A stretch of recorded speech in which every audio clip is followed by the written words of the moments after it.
ठीक है, समझ में आया फिर आपको ये? तो ये 30 एलिमेंट लर्न करना, ये आपका असाइनमेंट है। यहाँ पर अपना मतलब 2 आपको वर्क दिया मैंने कल के लिए। अब बेटा अपन आते हैं अगले आर्टिकल पर।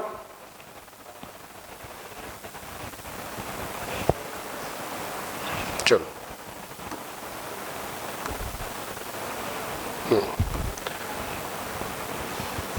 एक मिनट नितिन सर को बात बोल, अगली पीडीएफ कहाँ रखे इसकी निकाल के। 1-2 दिन लगेंगे यार समझने के लिए। एक्चुअल में क्या है कि अपना जो लैपटॉप है जिसमें सारी चीज़ें थी वो चीज़ें कल आएंगी अपने पास और फिर अपन उसमें से लेंगे।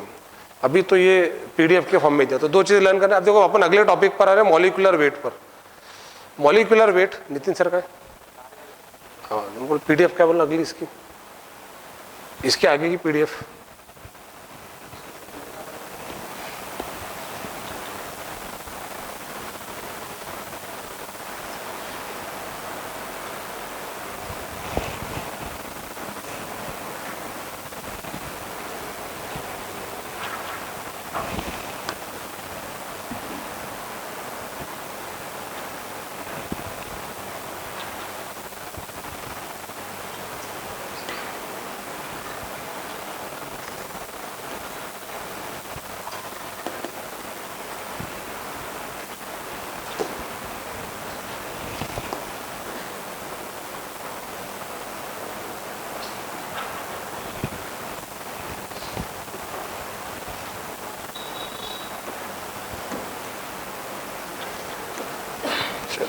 चलो ठीक है ना, कोई दिक्कत नहीं, आ जाएंगे नितिन सर भी अभी।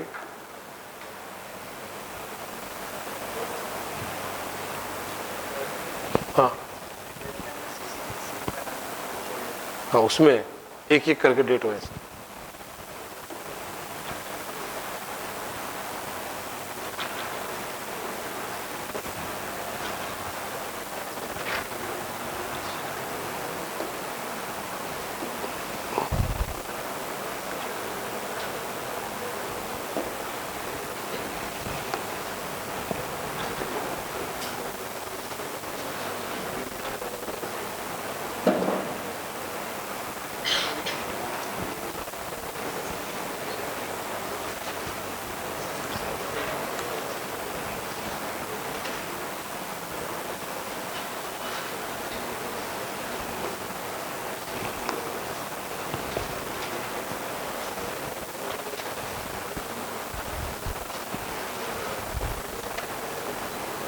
बेटा अनिकेत, नितिन सर बुला लो एक मिनट। फोन कहाँ पर है, घर पे है क्या?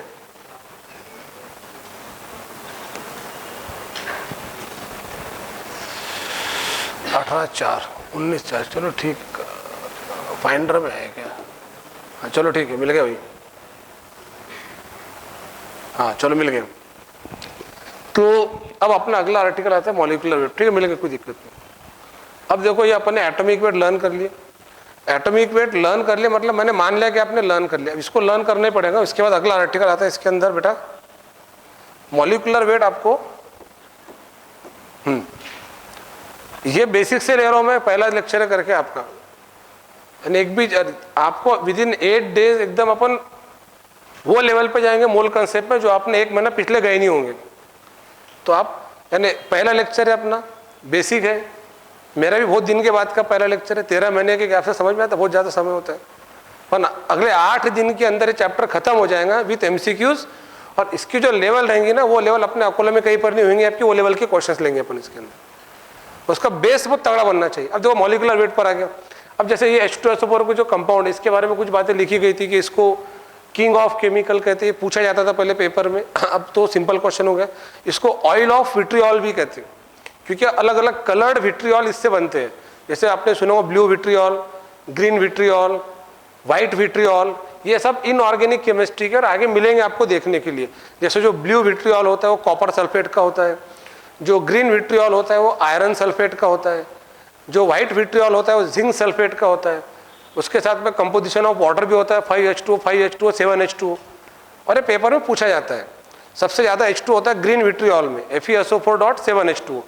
तो ये जो H2SO4 है इसके बारे में इंफॉर्मेशन ये है कि इसको ऑयल ऑफ विट्रियोल कहते हैं, इसको किंग ऑफ केमिकल कहते हैं, इसको हम सल्फ्यूरिक एसिड भी कहते हैं। जब इंडिया में पहली बार नीट आया था 2013 में तो इसका एक ऑक्सी एसिड है, जैसे H2SO4 है ऐसा ओलियम भी है जिसको H2S2O7 कहते हैं। और ये पूछा गया था 2013 के नीट के अंदर के H2H2O7, इसको कहते हैं ओलियम, है ना, ओलियम। तो ओलियम का फार्मूला पूछा गया था, ये 2013 के नीट का क्वेश्चन है, जो ऐसा बोला जाता है सबसे टफ एग्जाम थी नीट, क्योंकि उसमें 314 नंबर पे गवर्नमेंट MBBS अकोला मिल गया था। आज 314 पे आपको कुत्ता नहीं पूछता बाहर जाके, समझ में आ रहा? तो 314 पे आपको क्या मिल गया था? गवर्नमेंट MBBS मिल गया था। मतलब मेरी स्टूडेंट इसको 314 पे MBBS मिल गया था, यहाँ पे GMC अकोला। अब आप तो 314 पे कैसे मिलेगा MBBS? आज तो 560 पे भी मिल नहीं सकता जल्दी से। तो ये ओलियम का फार्मूला H2H2O7 है, ये इनऑर्गेनिक केमिस्ट्री में आता है P ब्लॉक में 12th स्टैंडर्ड के अंदर। तो ये जस्ट मैंने पॉइंट बताया। अब मॉलिक्यूलर वेट कैसे निकालते? तो कोई भी कंपाउंड जो होता है जिसमें एक से ज़्यादा एलिमेंट होते हैं, जैसे H2SO4 में हाइड्रोजन है, सल्फर है, ऑक्सीजन है, तो इसका जो मॉलिक्यूलर वेट निकालना है आपको, उसमें कौन कौन से एलिमेंट है वो एक साथ लिखना है। जैसे सल्फ्यूरिक एसिड में H2SO4 में हाइड्रोजन है, सल्फर है, ऑक्सीजन है, फिर उनके कितने नंबर ऑफ एटम्स है। अब नंबर ऑफ एटम्स आपको काउंट करते आना चाहिए प्रॉपर। अब ये तो सिंपल कंपाउंड है, दिख रहे हैं यहाँ पे, हाइड्रोजन 2 है, सल्फर 1 है, ऑक्सीजन 4 है, तो हाइड्रोजन 2, सल्फर 1, ऑक्सीजन 4, फिर multiplying by their respective atomic weight, यानी हाइड्रोजन का एटॉमिक वेट कितना हो गया? 1 हो गया, जो अपन ने लर्न करे। सल्फर का कितना है? 32 हो गया। ऑक्सीजन का कितना है? 16 है। फिर एटॉमिक वेट से मल्टीप्लाई करेंगे और उसका जो टोटल आएगा उसके एडिशन करेंगे, तो इसको मॉलिक्यूलर वेट कहते हैं। तो सल्फ्यूरिक एसिड का मॉलिक्यूलर वेट 98 है, और इसको अगर हम 2 से डिवाइड करेंगे, किसी भी कंपाउंड के मॉलिक्यूलर वेट को 2 से डिवाइड करो तो उसको कहते हैं वेपर डेंसिटी। ये क्वेश्चन भी एग्जाम में पूछा जाता है।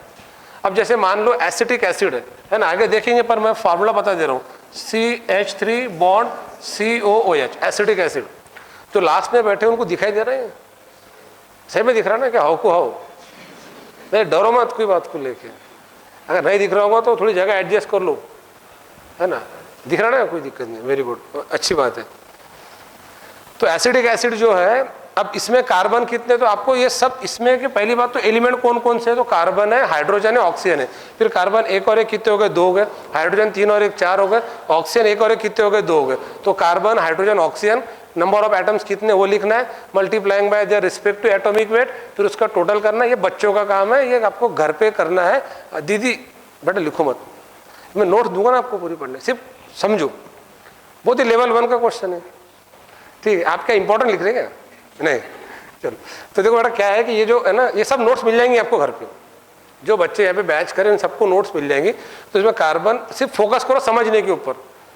तो कार्बन, हाइड्रोजन, ऑक्सीजन, तो उस कंपाउंड में टोटल कितने, टोटल कौन कौन से एलिमेंट है, उनके टोटल कितने नंबर ऑफ एटम्स है, multiplying by their respective atomic weight, उसके एडिशन करना, उसका मॉलिक्यूलर वेट आएगा। इसका मॉलिक्यूलर वेट आता है 60, और इसको 2 से डिवाइड करेंगे तो इसका आता है 30। तो एसिडिक एसिड का वेपर डेंसिटी होता है 30। बट क्वेश्चन ये नहीं आएगा कि एसिडिक एसिड का वेपर डेंसिटी कितना है, क्वेश्चन आएगा विनेगार का वेपर डेंसिटी कितना है। तो विनेगार को कौन सा एसिड कहते हैं? Acidic acid. इसका एक और नाम है, इसको ग्लेशियल एसिड भी कहते हैं, मैंने बताया था शायद से लास्ट टाइम में आपको, आगे नोट्स में है। अब अगर ऐसा क्वेश्चन है नीट में, the vapour density of glacial acid, तो जो साधारण स्टूडेंट है उसको ये क्वेश्चन में 2 क्वेश्चन दिखते हैं, और दूसरा पहला क्वेश्चन है वो है vapour density of glacial acid, और दूसरा क्वेश्चन वो है कि भाई ग्लेशियल एसिड क्या है। अब आपको यही पता नहीं है कि ग्लेशियल एसिड क्या है, तो फिर कोई फायदे की बात ही नहीं। तो ग्लेशियल एसिड इसी को कहते हैं, ये भी एग्जाम में पूछा जाता। आगे है इसके अंदर नोट्स में कहते तो मिलेगा देखने के लिए। ग्लेशियल एसिड क्यों कहते हैं? एसिडिक एसिड को ग्लेशियल एसिड भी कहा जाता है, ग्लेशियल एसिड। उसका कारण ये है कि 16.6 डिग्री सेल्सियस टेम्परेचर, ये टेम्परेचर पे क्वेश्चन आता है नीट के अंदर। 16.6 डिग्री सेल्सियस टेम्परेचर पर ये एसिड का आइस बन जाता है, आइस लाइक सॉलिड। जैसे हम अगर पानी को फ्रीज में रखेंगे तो 0 to -4 डिग्री सेल्सियस पे वाटर का आइस बन जाता है, पानी का बर्फ बन जाता है। तो इसका भी ये लिक्विड होता है एसिडिक एसिड, इसको विनेगार कहते हैं। जो चाइनीज फूड बनते हैं ना उसमें ज़्यादातर यूज़ किया था खाने के लिए, वो जो आपको खट्टी टेस्ट लगती है इसी की वजह से लगती है ना, ज़्यादा खाना नहीं चाहिए बाकी है, ठीक है। तो ग्लेशियल एसिड जो है आइस लाइक सॉलिड बन जाता है, मतलब इसका अपर सरफेस जो होता है वो फ्लैट नहीं रहता, उसमें से शार्प एजेस बाहर निकलते, कांटे कांटे जैसे, इसलिए इसको ग्लेशियल एसिड कहते हैं। उसका मतलब होता है ice like solid with sharp edges. तो ये टेम्परेचर पे क्वेश्चन आता है 16.6 डिग्री सेल्सियस। अब इस टेम्परेचर को आप केल्विन में कन्वर्ट कर लो बाय एडिंग 273.15, तो इसमें 273 ऐड कर लेंगे तो केल्विन के अंदर बन जाएगा, तो दैट इज 289.6 केल्विन, वो नॉर्मल पॉइंट है केल्विन के अंदर कन्वर्ट होने के लिए। तो ये हो गया एसिडिक एसिड, इसकी वेपर डेंसिटी कितनी होगी 30 होगी। तो वेपर डेंसिटी किस तरह से निकालते हैं, मॉलिक्यूलर वेट को 2 से डिवाइड करना पड़ता। अब एक जस्ट एग्जाम्पल लिया गया सल्फ्यूरिक एसिड, आगे के स्लाइड में ऐसे बहुत सारे कंपाउंड होंगे 4-5 जिनका मॉलिक्यूलर वेट निकाल के दिखाया जाएगा, उसको 2 से डिवाइड किया जाएगा, उसकी वेपर डेंसिटी भी आ जाएंगी। तो मॉलिक्यूलर वेट आपको निकालते आना चाहिए, जिसके लिए एटॉमिक वेट आपको लर्न करना है। अगर एटॉमिक वेट लर्न है तो मॉलिक्यूलर वेट निकालना बहुत सिंपल टेक्निक है। और मैंने एक एडिशनल पॉइंट बताया कि जो ओलियम है, ओलियम यानी कि H2SO7 होता है, इसको ओलियम कहते हैं। इसके और भी नाम है, मैं जानबूझ के बता नहीं रहा हूँ, कंफ्यूज ना हो आप। मेन नाम उसका ओलियम है, इसके और 2 नाम है जो अपन देखेंगे। पी ब्लॉक एलिमेंट कॉलम 16 का टॉपिक है वो, ठीक है। अभी आगे टॉपिक पर आते हैं, अगली स्लाइड। अब देखो यहाँ पे ना कुछ कंपाउंड है, अब ये कुछ कंपाउंड है, जैसे कि भाई ये एल्यूमिनियम सल्फेट है। अब इसके अंदर एल्यूमिनियम है, सल्फर है, ऑक्सीजन है। तो एल्यूमिनियम 2 है, सल्फर, ये ब्रैकेट के बाहर का जो नंबर होता है उससे मल्टीप्लाई करना होता है अंदर के नंबर को, total number of atom count करने के लिए। तो सल्फर 3 हो गए, ऑक्सीजन 4 3 12 हो गया, है ना। तो सल्फर 3 हो गए, ऑक्सीजन 12 हो गए, एल्यूमिनियम तो 2 है, ये ब्रैकेट बाद में है। तो इस तरह से टोटल नंबर ऑफ एटम्स ये हो गए, और टोटल एलिमेंट्स ये है ना, कौन कौन से एलिमेंट है, उनके कितने नंबर ऑफ एटम्स है, multiplying by their respective atomic weight, ये जो आएगा इसकी टोटल करो 342 होता है मॉलिक्यूलर वेट। और ये मॉलिक्यूलर वेट एक इत्तेफाक है कि सुक्रोज का भी है, तो इस बहाने से मैंने आपको सुक्रोज का मॉलिक्यूलर वेट बता दिया। और आपके पास समय हो तो आप काउंट करके देखना, carbon 12 multiplying by 12 atomic weight of carbon, hydrogen 22 multiplying by 1, oxygen 11 multiplying by 16, तो इसका मॉलिक्यूलर वेट आता है 342। हमको थर्मोडायनामिक्स के अंदर कुछ क्वेश्चन बनते हैं सुक्रोज के कंबशन पर, वहाँ पर आपको इसका मॉलिक्यूलर वेट पता होना चाहिए, क्योंकि मोल या उसके वेट से रिलेटेड जब क्वेश्चन बनेगा तो डायरेक्टली आपको सुक्रोज का मॉलिक्यूलर वेट पता होना चाहिए। सुक्रोज यानी जो घर में हम शक्कर खाते हैं उसको कहते हैं केन शुगर, तो सुक्रोज का मॉलिक्यूलर वेट 342 है। तो ऐसा ज़रूरी नहीं है कि 2 अलग अलग कंपाउंड का मॉलिक्यूलर वेट सेम नहीं हो सकता, सेम हो सकता है। जैसे एल्यूमिनियम सल्फेट का मॉलिक्यूलर वेट 342 है, तो सुक्रोज का मॉलिक्यूलर वेट भी 342 है। और यहाँ पे कोई 16.6 डिग्री सेल्सियस बताया गया था, ये ग्लेशियल एसिड से रिलेटेड बताया गया था। एसिडिक एसिड को कहते हैं, उसका IUPAC नेम इथेनोइक एसिड है, जो 10th क्लास का क्वेश्चन है। उसको विनेगार भी कहते हैं, खाने के लिए अपन यूज़ करते हैं इसको, है ना। बाद में अब यूरिया का भी मॉलिक्यूलर वेट जो है वो एसिडिक एसिड कितना है, दैट इज 60। और यूरिया ये लेबोरेटरी में तैयार किया गया पहला ऑर्गेनिक कंपाउंड है। ये MSCD का क्वेश्चन है, जो हम लोग बच्चे MSCD देंगे उसके अंदर आ सकता है, first organic compound synthesise in laboratory, तो वही यूरिया को तैयार किया था फ्रेडरिक हुलर ने, है ना। तो ये सब चीज़ें इसके अंदर मिलेंगी, जब आप नोट्स घर पे आके पढ़ेंगे तो थोड़ा रीड कर लेना, मतलब समझाने कंसेप्चुअल पार्ट नहीं है, आप खुद भी घर से पढ़कर उसको आ सकते हैं। और ये जो टेम्परेचर है ना, ये तो बहुत काम की चीज़ है एसिडिक एसिड से रिलेटेड, ये पूछते सिलेबस के अंदर। और वेपर डेंसिटी का पॉइंट मैंने क्लियर कर लिया, मॉलिक्यूलर वेट आपको निकालते आएगा। तो मॉलिक्यूलर वेट बहुत सिंपल टेक्निक है। अब एक स्टेप अपन आगे जाएंगे। देखो, अगर आपको फिजिकल केमिस्ट्री में मोल concept, mole fraction, molarity, molality, normality के क्वेश्चन सॉल्व करना है, तो बहुत ही फ्रिक्वेंटली यूज किए जाने वाले एसिड्स हैं, और कुछ बेस है, और कुछ सॉल्ट्स है, तो आपको उनके मॉलिक्यूलर वेट डायरेक्टली लर्न चाहिए, तो आपकी स्पीड बढ़ जाएगी क्वेश्चन सॉल्व करने की।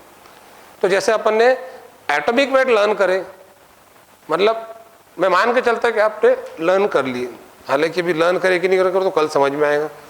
अब जो बच्चे ईमानदारी से घर से पढ़कर आएंगे तो उनको एटॉमिक वेट बोलते आएंगे। अब मैंने आपको बताया कि ईमानदारी बताएंगे तो 8 महीने में आपको वो स्कोर ला के दिखाऊंगा जो आप 2 साल में भी नहीं ला सकते थे।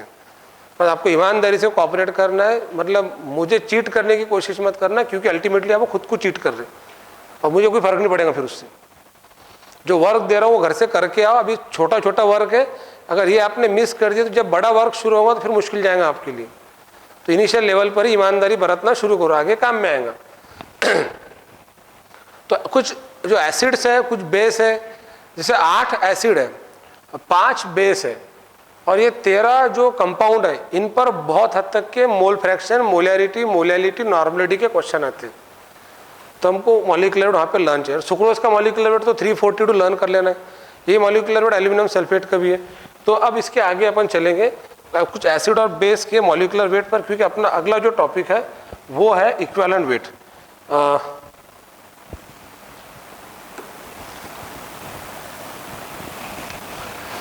देखो अब मॉलिक्यूलर वेट टॉपिक खत्म हो गया। अपन H2SO4 का निकाल के देखे, एसिडिक एसिड का निकाल के देखे, यूरिया का भी निकाल सकते हैं, अब 60 आता है। एल्यूमिनियम सल्फेट का निकाले वो 342 आता है, सुक्रोज का 342 आता है। मॉलिक्यूलर वेट का अगर अपने हाफ लिए तो कितना होता है, वेपर डेंसिटी होता है। That term is called as vapour density. तो आपको किसी कंपाउंड की वेपर डेंसिटी पूछी गई, जैसे इसी में एक मॉलिक्यूलर और इंपेरिकल फार्मूला के क्वेश्चन आते हैं जिसको हम दो मेथड से सॉल्व कर सकते हैं। एक मेथड एनसीईआरटी बुक में दी हुई है और एक मेथड एनसीईआरटी बुक में दी हुई है जो मैं आपको बताऊंगा। तो मॉलिक्यूलर फार्मूला मतलब कुछ एलिमेंट के आपको कंपोजिशन दिए रहेंगे, परसेंटेज, और on the basis of that percentage we have to find the molecular formula of that compound और इंपेरिकल फार्मूला। तो मॉलिक्यूलर फार्मूला अगर पूछा गया तो मॉलिक्यूलर वेट भी दिया जाएगा। ये पूरे चैप्टर के अंदर 3 ही ऐसे क्वेश्चंस हैं जो थोड़े दमदार है। तो एक ये है मॉलिक्यूलर इंपेरिकल फार्मूला, दूसरा अच्छा कंसेप्ट है लिमिटिंग एजेंट और एक्सेस एजेंट वाला क्वेश्चन आता है, वो अच्छा दमदार क्वेश्चन है, पेपर में पूछने के चांसेस बहुत ज़्यादा होते हैं। और तीसरा जो क्वेश्चन होता है वो जो बाकी के मोल फ्रैक्शन, मोलैरिटी, उस टाइप के क्वेश्चन है जो 12th स्टैंडर्ड में सोल्यूशन कोलिगेटिव प्रॉपर्टी में भी है। मतलब अगर इधर पढ़ लेंगे तो आपका उधर का आधा सोल्यूशन हो जाएगा कोलिगेटिव प्रॉपर्टी में का। अभी कितने बच्चों ने सोल्यूशन कोलिगेटिव प्रॉपर्टी पढ़ा चैप्टर बाहर? हुआ क्या आपका सोल्यूशन कोलिगेटिव प्रॉपर्टी? और कुछ बच्चों तो हो ही नहीं ना, अभी मोल कंसेप्ट ही हुआ सब्जेक्ट फिजिकल के अंदर। तो मोल कंसेप्ट जो पढ़ेगा ना उसमें का आधा जो पोर्शन है वो सोल्यूशन के अंदर भी है, मतलब दोनों जगह यूज करते हैं अपन दोनों बार पढ़ेंगे उसको। अभी मैं आता हूँ मॉलिक्यूलर वेट हो गया। The next article is equivalent weight. Equivalent weight ना 5 टाइप का होता है। ये जो पहला कंसेप्ट इक्विवेलेंट वेट से रिलेटेड, ये बहुत इंपॉर्टेंट आर्टिकल है, ध्यान दो इसके तरफ अच्छे से। इस कंसेप्ट का यूज हमको इलेक्ट्रोकेमिस्ट्री में होता है। अब इलेक्ट्रोकेमिस्ट्री किसने पढ़ा इसमें से? पढ़ा आपने इलेक्ट्रोकेमिस्ट्री? कहाँ पर हुआ? आकाश में होगा, जमीन पे नहीं हुआ अभी तक के ना, आकाश में होगा। आकाश में पढ़ते रहते क्या आप? कभी कभी धरती पे भी पढ़ लिया करो, है ना। तो मतलब ऐसे मजाक कर रहा है, ठीक है, कि बगैर मजाक के तो पढ़ ही नहीं सकेंगे ना अपन। 2 घंटे पढ़ेंगे तो पुट्टे बोर हो जाएंगे, है ना। और मैं बहुत नई लैंग्वेज भी सीख कर आया बाहर से पहले, तो वो बताऊंगा आपको क्लास के अंदर, आपको सिखाऊंगा बहुत अच्छे मतलब अच्छे वर्ड्स है उसके अंदर, है ना। अगर वो बाहर बोल लिया तो लोग समझ जाएंगे जाकर आया लगता ही है, ठीक है ना। तो अभी उसका समय आना बाकी है। तो देखो इलेक्ट्रोकेमिस्ट्री में फैराडेस फर्स्ट लॉ और फैराडेस सेकंड लॉ में हमको इक्विवेलेंट वेट का काम पड़ता है। और उन क्वेश्चंस को एनसीईआरटी बुक में बहुत ही गंदे तरीके से सॉल्व करके दिया है, वो डिफिकल्ट वे से सॉल्व करके दिया हुआ है। उसका दूसरा सिंपल तरीका भी है ना, बहुत जल्दी उसको सॉल्व कर सकते हैं इलेक्ट्रोकेमिस्ट्री के क्वेश्चंस को, F1 F2 के जो क्वेश्चन है। तो इक्विवेलेंट वेट ये बहुत इंपॉर्टेंट टॉपिक है। 5 टाइप के इक्विवेलेंट वेट आपको पता करना होता है। पहले एलिमेंट्स पर आएंगे, फिर दूसरा होता है आयंस पर, फिर तीसरा होता है एसिड बेस के ऊपर, फिर चौथा होता है वो एसिड बेस से बनने वाले सॉल्ट का, और 5वां होता है एसिड बेस का ही but as per the reaction. मतलब 5 टाइप के इक्विवेलेंट वेट आपको मैं पहले बता रहा हूं। तो पहला इक्विवेलेंट वेट किसका है? एलिमेंट्स। दूसरा होता है आयंस। पहले 2 तो क्लियर कर लो, it is very important topic. अब देखो एलिमेंट का इक्विवेलेंट वेट होता है, आपको किसी भी एलिमेंट का इक्विवेलेंट वेट अगर पता करना हो तो आपको एलिमेंट के एटॉमिक वेट को एलिमेंट की वैलेंसी से डिवाइड करना होता है।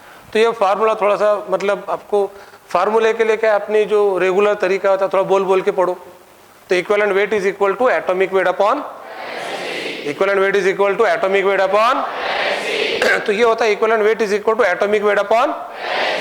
अब ये फार्मूला लगाना नहीं है, आपको पता होना चाहिए एलिमेंट के इक्विवेलेंट वेट। जैसे हाइड्रोजन, सोडियम का एटॉमिक वेट 23 है, जो आपने लर्न करके आके घर से।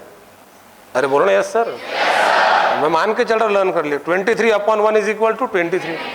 सर फिर सोडियम की वैलेंसी 1 हमको कैसे मालूम? तो मैं बता रहा ना सोडियम की वैलेंसी 1 है करके। देखो कुछ नॉलेज ना फंडामेंटल है, बच्चे उसको कंसेप्चुअल समझते हैं। बड़ा जबरदस्त जोक बता रहा मैं आपको। जैसे अगर मान लो अगर मैं किसी बच्चे बोलूँ कि बेटा ये क्या है, तो क्या है ये, और फिर मान लो ये पूछूं कि ये ए क्यू है, तो ये ए क्यू है, ये बहुत ही बकवास क्वेश्चन हो गए। तो ऐसी कुछ एलिमेंट्स की जैसे वैलेंसी पता होना एलिमेंट का एटॉमिक वेट पता होना, एलिमेंट आपको रो वाइज लर्न करना, तो ये चीज़ें होती है आपको फंडामेंटल नॉलेज में आती है जो आपको सिंपली लर्न करना होता है। फिर उसको लर्न करके हम उसका अप्लीकेशंस लेते आगे जाके। तो कुछ फंडामेंटल चीज़ों को कंसेप्चुअल समझेंगे तो कंसेप्चुअल चीज़ों तक के मरते दम तक पहुंच नहीं पाएंगे। तो फंडामेंटल को ज़्यादा कंसेप्ट लगाने की कोशिश मत किया करो। फिर कुछ बच्चे बोलते सर वो सोडियम का एटॉमिक वेट 1 है, हाउ वो 1 क्यों है, जब पूछ किया।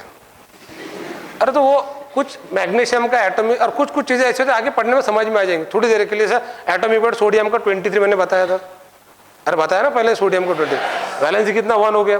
मैग्नीशियम का एटॉमिक वेट 24 है, वैलेंसी कितनी